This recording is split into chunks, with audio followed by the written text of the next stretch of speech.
friends. Welcome to Embracing Your Season. I'm your hostess, Paige Clingenpeel. Thanks so much for joining me today for a brand new edition of the show.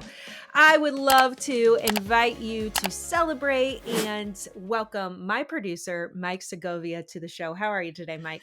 I'm doing great. Hey, Paige, you said hostess. So like I did. hostess with the mostest. That's Yeah. right. This is Yes. what I tell myself, behind the scenes. It's like those words of affirmation over and over again, right?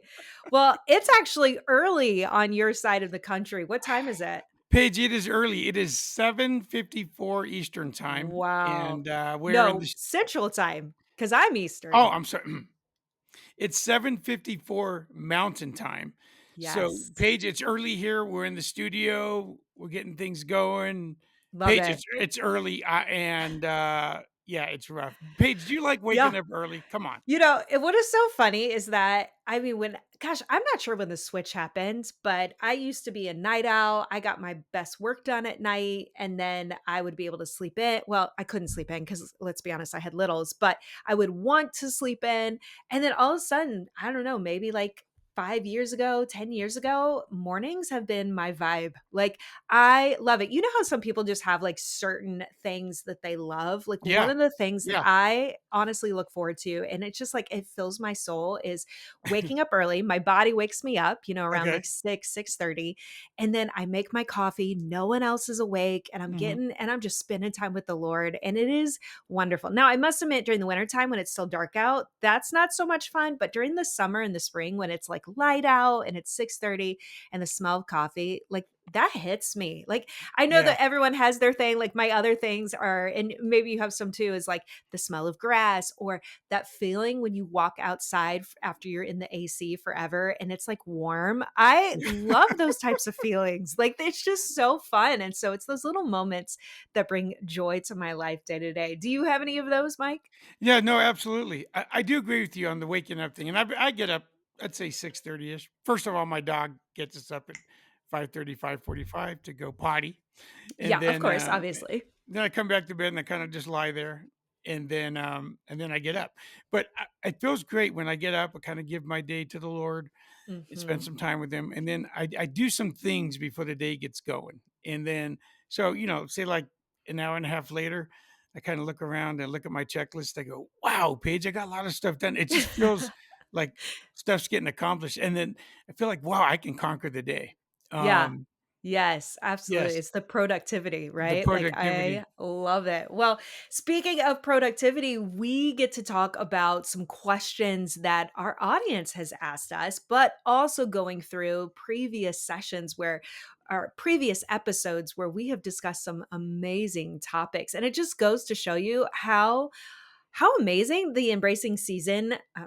It just goes to show you how much content we have created here at Embracing Your Season. And so, again, I just want to encourage the listeners out there that if you have missed an episode, go back through. We are in season 2. We have had the opportunities to speak to so many amazing and wise people about just areas that they're passionate about. And our goal ultimately here at Embracing Your Season is to equip you, to encourage you, to laugh, to enjoy the season that you are in, so that ultimately you can be the best mom, you can be the best dad, and the best spouse in your life and your family life. And so today, Mike, we are going to be talking about some questions that you have. So why don't you shoot out the first one? Yeah, absolutely. And just before that, I echo what Paige said. I want to encourage you guys, man, listen to these shows. It's summertime and you're on road trips and stuff like that. And you listen to your 80s music, your classic rock, stuff like that I listen to, Yeah, or new stuff or whatever that you listen to. But then you know what? You can listen to podcasts too. And so love it's it. great. It's great if you just go to homeward.com. You can listen to Jim Burns' show as well. He's got a great show called Homeward with Jim Burns. But you can also click over and listen to Embracing Your Season with Paige. It's also available on all your favorite podcast platforms: Apple, Spotify, iHeartRadio. It's wonderful. Even Paige, as we record this and this releases today, I'm actually driving back from Missouri, Wow. from a wonderful time on the 4th of July. So you know what? I might go back and listen to some of these past episodes myself. Absolutely. Love Um, that. Great. Paige, so you're right. So we're going to look back and check out some of these episodes that we did here in 2025. And Paige, man, you had a really good conversation with Dr. Mark Mayfield. And Yes, I and love that one. oh, wasn't it great? I Yeah, he mean, was so personable, but he's so knowledgeable, and the oh stuff my that he gosh. does is so cool, but again, it's just easy to implement. But our topic wasn't so, user-friendly per se. Yeah, it was about self-harm, wasn't it? Self-harm, non-suicidal, injury. Yeah, Paige, it was tough. And, one definitely. powerful question was, why do kids self-injure themselves? Is it Yeah. for attention? Paige, what do you think? Yeah, so this is something that I've spent a lot of time just educating parents on or people that work alongside, particularly teenagers. That's when we're going to see it the most. We don't often see this in kids younger than 12. Mhm, And there's multitude of reasons for that, and praise God too that they haven't used that as a mechanism or a tool to cope with their reality, and that's the bottom line. That's what that is. Those behaviors are coping mechanisms because they ultimately want to feel better. That's why they use the language that these are non suicidal behaviors because they're actually trying to prevent themselves from getting to that point. But there's a few reasons why teens participate and adults too participate in this coping behavior. I would say the first one is because they want to feel some pain.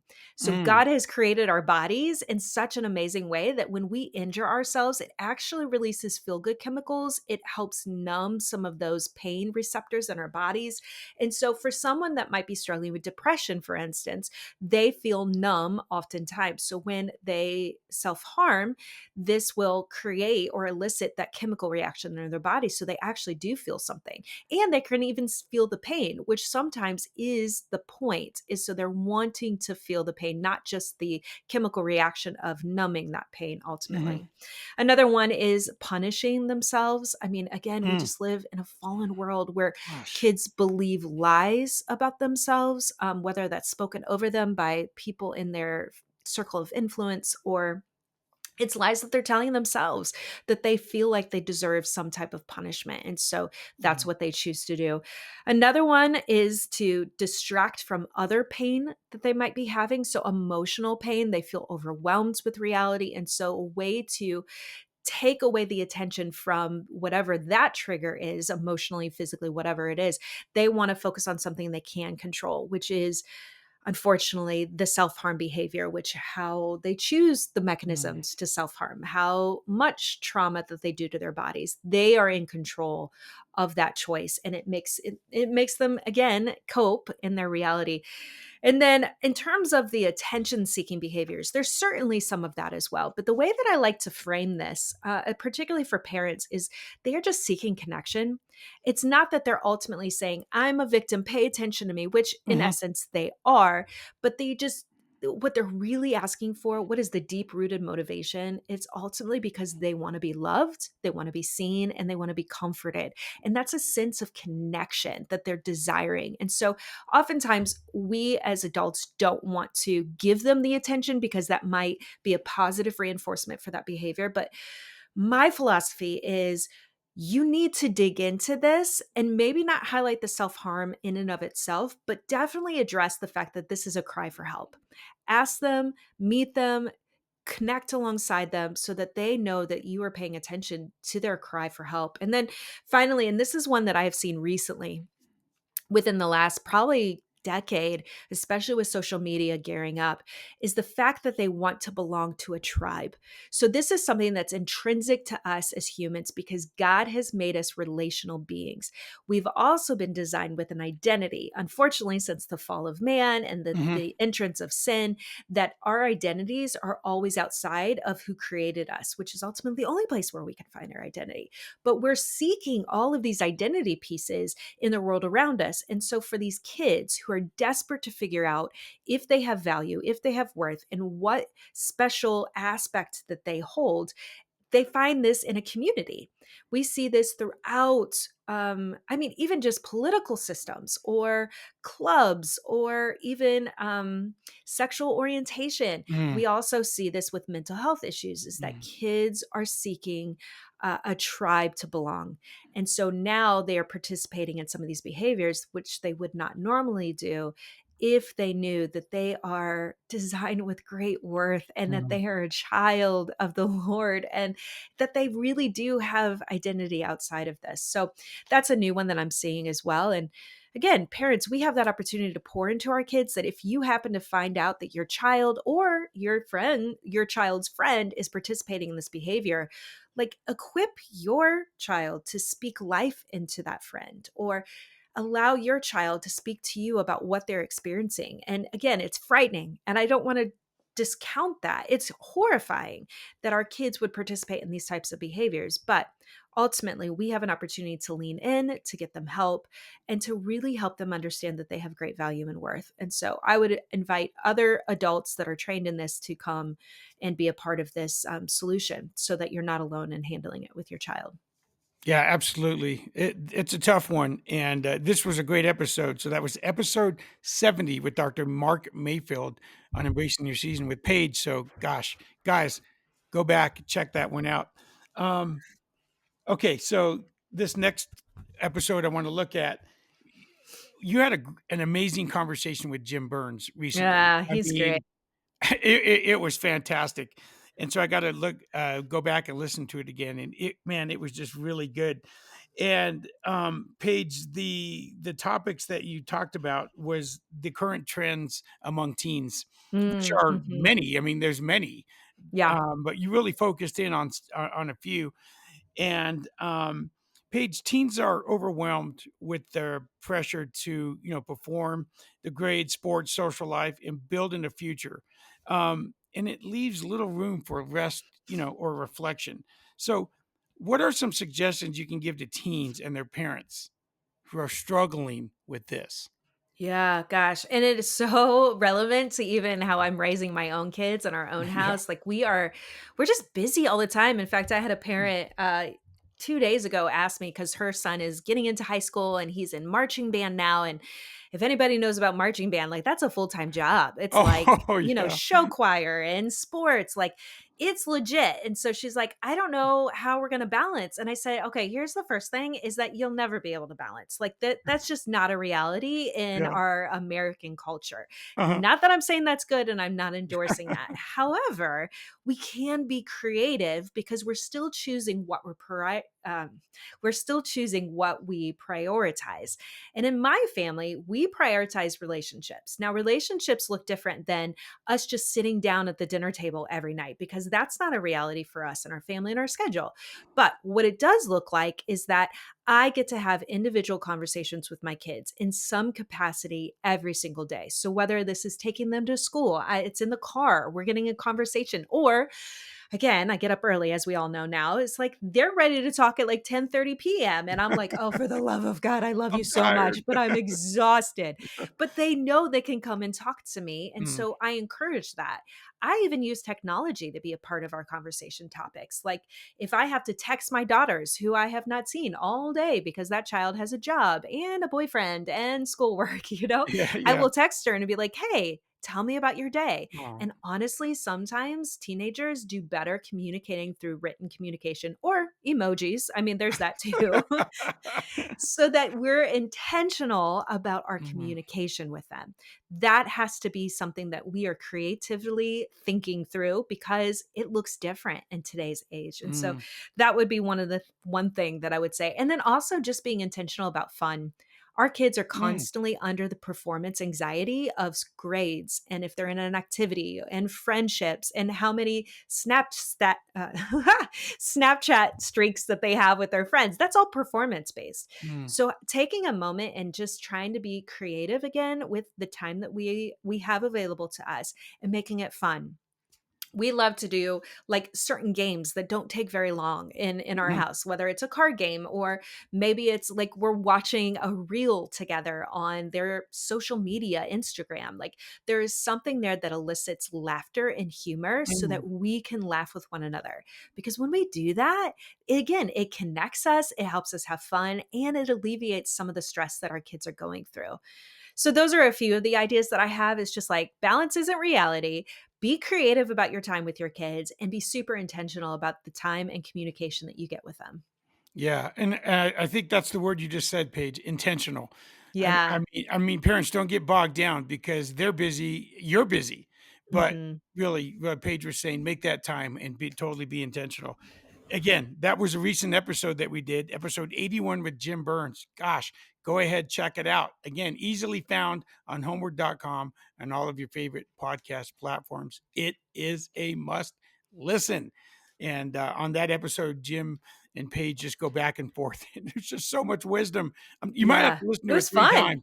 Yeah, I'm serious because you've got to take so many notes. It's crazy. And Paige, as you know, is just a wealth of information. Absolutely. Yeah, so that was wonderful. That was awesome. Okay, Paige, you had an author, speaker, and a media personality, Alex McFarland, who I know really well, and he was Mhm. on the show to talk about getting your kids spiritually ready before they leave the nest and head off to college. And, Yeah. Paige, it's summertime now. Right now we're in June, we're moving into July. And so in about a month, Paige, these kids are going to start heading off to college, going into their dorms and all these things. And they've had 18 years with you. And so I've thought about that as well. So, Paige, what are some of the things that um, you think people can do to help your kids, and even stuff that you have done to prepare Mhm. them, Paige, Mhm. to defend their faith in Yeah. college with students, professors, or whatever. What do you think, Yeah. Paige? Okay, first off, I literally checked my calendar today because I wanted to set up an appointment with somebody. And in August, at the end of August, I am moving my firstborn into college. And I just started like crying as I'm Oh trying to my put gosh. Oh this my gosh. appointment into my calendar. I'm like, this is real life. So even you talking about the college and sending off, I'm like, oh my gosh, my baby is leaving me. Ugh. So yeah, this is what I mean. I'm in this season of life. But for those that don't have college age students, you have littles at home. This is for you as well, because this is where it starts. And I say the best thing that we can do as parents when in regards to building faith is answering real questions. I'm not talking about, and again, like it is starts young. They're asking, like, how did all the animals fit in Noah's Ark? The way that Oh you yeah. respond is Yeah. really important, and you don't have to have all the answers. I think that's the big key here is like you won't have all the answers. If you did, then you would be God yourself. I believe that it shows value when you tell your child and be like, you know what? I don't know. That's a cool mystery that God knows the answer to, but why don't we explore it together? That's the way that you can respond to your 5-year-old when they ask that question. But Mm, answering real questions is going to be key because if you mm. start um, shying away from some of the hard questions, they're not going to come to you. They're not going to feel like the Bible has the answers because unfortunately at this point you are reflecting the wisdom of the Yes. Bible, which Great is point. awful responsibility. But this is where we always get to say, I don't know the answer, but I Mm. do know that there is the only truth comes from the Bible. And so that's where there are so many people that are smarter than me that have written books, that have podcasts, that have resources that you are able to go through. So, for instance, last year or 2 years ago now, I did a small group with teens, like high school girls and young adult females, where we Mhm. talked about what does the Bible really say about, and then we filled in the blanks. So we talked Mhm. about dating, we talked about premarital sex, we talked about alcohol, we talked about same-sex Wow. attraction. Like Okay. these are the real questions Yeah. that kids have because the world is telling them one thing and they're like, but I know my parents believe something else, but what do they believe and where do I find that information? And so allow them to ask the questions. You prompt the questions even and see what God reveals to you because we have that Holy Spirit within us who is the teacher, who can reveal us the truth of what God says is the better way, not the world way, but the better way. So that's the first thing. And I think another thing is like just show your authentic relationship with Jesus. It is not all. I heard this phrase once where it says, it can't all be sunshine and rainbows because then it turns into desert. There's always seasons where it's not easy to trust in the Lord or to believe in his goodness when things are falling apart. That's real. I mean, look at the Psalms and the story of David. Like he was after God's heart and yet he struggled with what to do with anger, what to do with pride, what to do with grief. Like We all do that because those are human emotions. And Yeah. so I think for my kids, they see that there are seasons where I don't feel as connected to the Lord because I'm not investing or prioritizing my time in the morning with him or praying him or, we're in a Gosh, we're in a tough season with cancer right now. I have Mm. a dear friend who Oh. is 36 years old who just got diagnosed with colon cancer, but it's not just in her colon now. There are 7 different spots that they found in Mm. her body. And friends, she is 36 years old and she is a stage 4 cancer. Help me understand that. That I can't. I Mm. can't look at this situation and not grieve the fact that God is allowing this. But this is where it becomes authentic, is that I just say, Lord, I don't know what you're doing, but here's what I do know is that you are a good God, that you are sovereign, that you loved us so much that you sent your son Jesus to die to take my punishment so that I can have a relationship with you, both earthside and for eternity. And that's where I have to like stay grounded in foundation. That's what my kids see. So on those moments where I am grieving so hard that my friend Mm. is facing literal death right now, I trust that Jesus is still good. Mm. And my kids get to see that tension and that struggle of why God allows things in this broken world. And so when my kids see that, I mean, it doesn't matter what a professor says that the Bible isn't real and that Mm. Jesus wasn't real. Mm. Like, Paige. no, they get to see every single day that God shows up, that he is real and that he is love. That's the relationship that's going to sustain. I mean, my kids don't need to walk up into their professor and argue their faith. That's not necessarily going to be what my kids are going to do. There are some that have that boldness and praise God for that. And I just pray that they have the words to speak. What my kids will do is that when their friends are questioning faith, when their friends are wondering who God is, or maybe they're walking away, my kids will walk alongside them and say, you know what? I'm going to love you through this. I'm going to answer questions that I can answer, and we're going to explore faith together when you're ready. But I'm going to be the hands and feet of Jesus. And I tell you, that is going to be more transformational than walking up to someone and saying, you're an atheist, and so you're going to go to hell. Like, no, that's not what Jesus does. So, again, it's not about defending your faith, it's making sure our kids rise up and have an authentic faith of their own. And more than faith, a relationship, because Jesus is a real, I mean, he's God, but he was also man. He is real and we can have a relationship with him today. That's what my kids are going to walk away with. Wow. Paige, that was awesome. Let's go. Let's go. And I feel like my son's doing that even now in college. He's just so strong in his beliefs, Paige. He has Bible studies with non-believers, his friends. Mhm. And Mhm. Exactly. It's it real. it's real. Yeah. It's real to him. So, yeah, that's amazing. So that was a great episode, and, that was with Alex McFarland, episode 61 of Embracing Your Season. Good, good stuff. And I'll be praying for you and your daughter because I know Paige. Oh, I Yeah. remember. I remember, Paige. And Yeah, and I'm a it's going to be softie, rough. and I hate saying goodbye. You've all heard that on this podcast. So, yeah, I'll be I joked. I was like, we're finding all her dorm stuff right now. And so I need oh, to find a bed big enough so that I can come on the weekends and yes, snuggle. yes. Oh my god.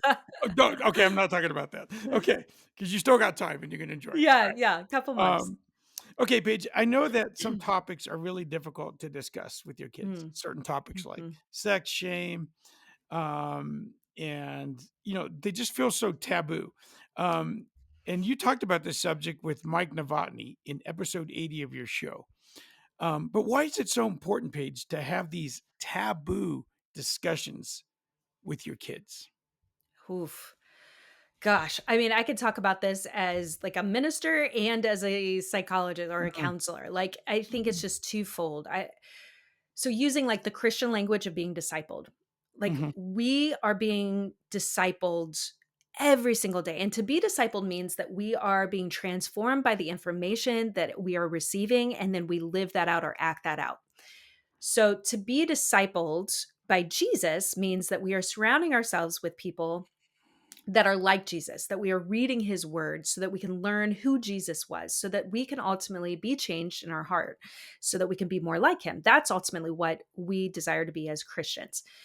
Now, That's not how the rest of the world is, nor is it always that simple of trying to be Christ-like in our day-to-day, because frankly, we are being discipled by the world. Our kids are being discipled by the world. And so these questions or these topics like shame and sex and pornography and Mm, some of these really hard ones are being taught to our kids from a different worldview. Therefore, discipling our kids is saying this stuff is okay. This is the way to behave because it makes you feel good or it makes you make friends or it makes you popular. Like whatever the distortion is, mm, our kids are being exposed to this type of worldview continuously just by walking outside of their house every day. So whether it's the mm, neighbor kids or whether it's in school system, it's on the school bus, if they have access to social media, it pops up on algorithms. We have to be talking to our kids about these subjects, even if they're uncomfortable for us, because they need to know what is the biblical worldview. They have been created by a creator. He knows how and what is best for our bodies, our minds, and our relationships. So let's go to him to figure out what is the best way to live this life. That's being discipled by a biblical worldview.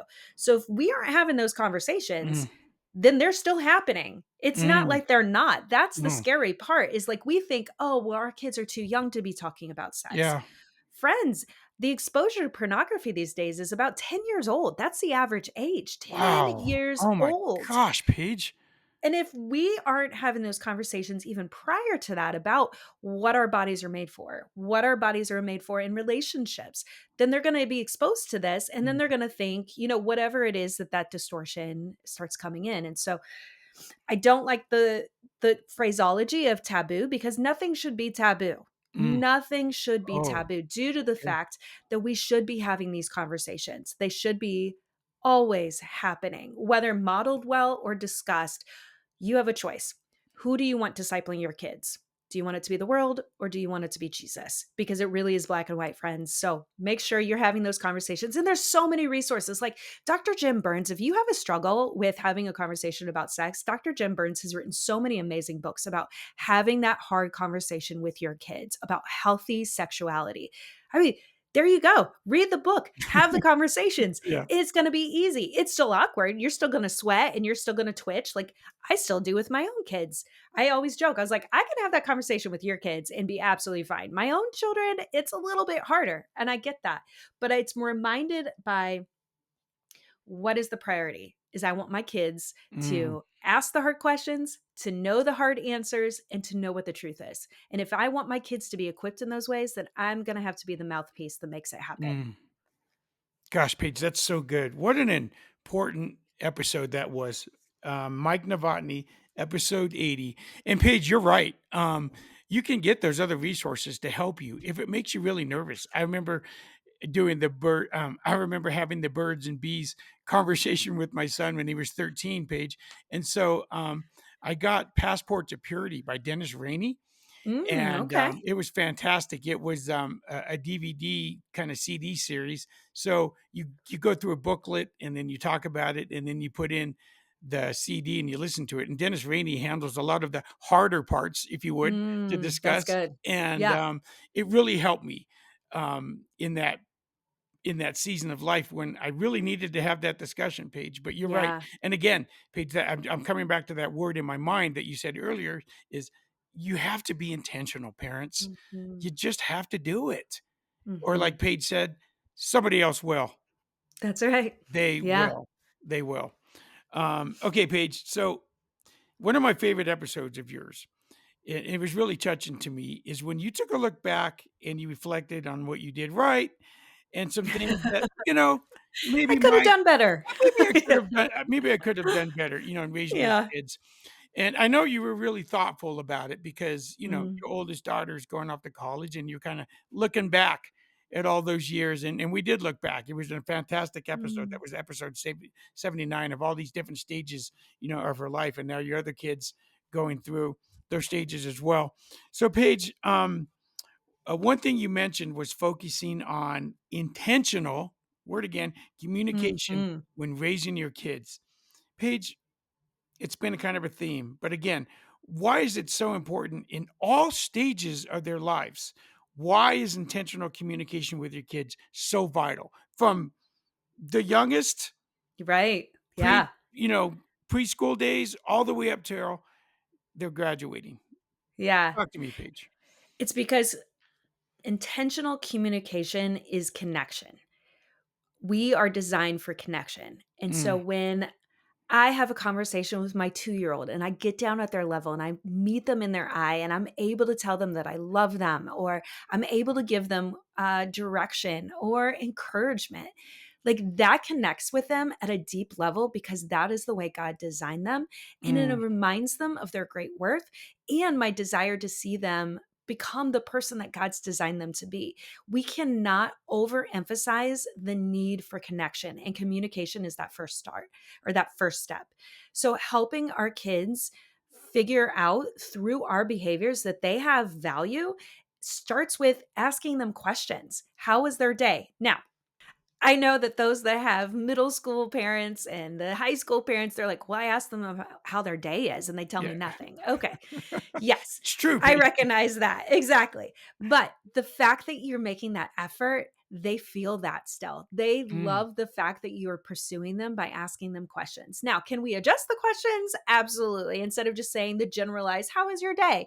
Maybe say instead, what was for lunch? Because food is motivating, friends. And I know yes. kids love food. So start with the food aspect that can get you there. But just discussing with them about their worldview.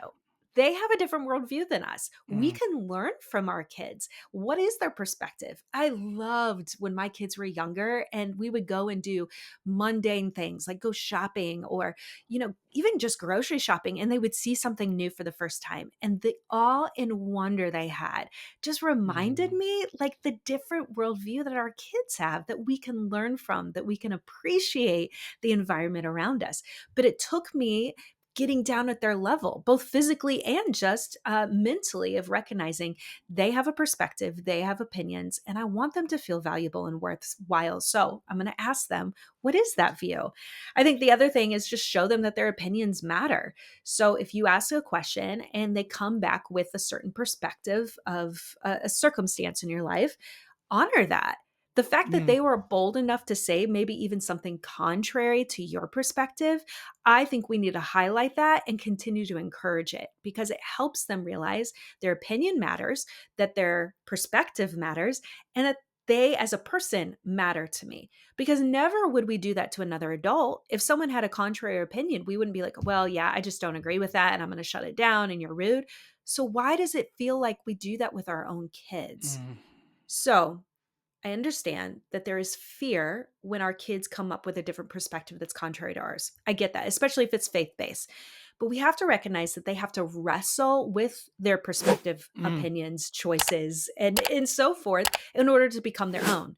They know where we stand oftentimes, but allowing them to wrestle with it so that they finally arrive at a conclusion that hopefully is where we're at, then it equips them to have autonomy and it expects them to have respect from other people so that they aren't mistreated by people further down the line because they were mistreated by their own parents and subsequently allowed that in a romantic relationship. So there's so much value in being intentional with our communication in regards to meeting our kids where they're at, asking and respecting their opinions, and just growing up with them, allowing them to share their perspective and worldview.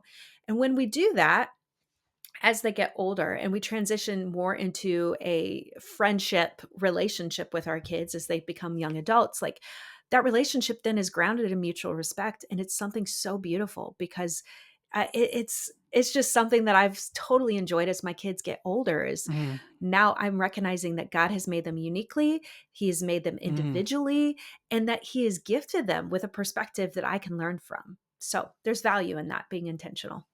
mm. That's awesome. Again, listeners, that was episode 79 of Embracing Your Season with Paige. God, gosh, you got to go check that one out. It was amazing. Paige, man, what a great year this has been. So many wonderful Yeah. shows that you've done, some solo shows. I've been able to jump on with you, some Q&A, and some amazing guests. It's been Mm. fantastic. God has blessed it so much. And it's just been great doing this journey with you, Paige. Yeah, It's been thanks. wonderful. Yeah. It's been fun for sure, and I have so enjoyed it, and I feel so honored to do this not only with you, Mike, but also just with the listeners that continue to tune in every week. We just Mhm. appreciate you. We'd love Yes. to hear from you as well. If you have any feedback or topics that you want to address because you just got that burning question of how do you go and get equipped in this area, please let us know. You can contact me directly at pageclingenpeel@gmail.com. And as Mike mentioned, if you have missed any past episodes, please check them out at either homeward.com. We have a YouTube channel, which is also a homeward channel. So you can also watch this, which is awesome. But every podcast is on every major podcast platform. So you don't have to miss an episode. Thanks again for joining us today. And we look forward to seeing you again next time for another edition of Embracing Your Season.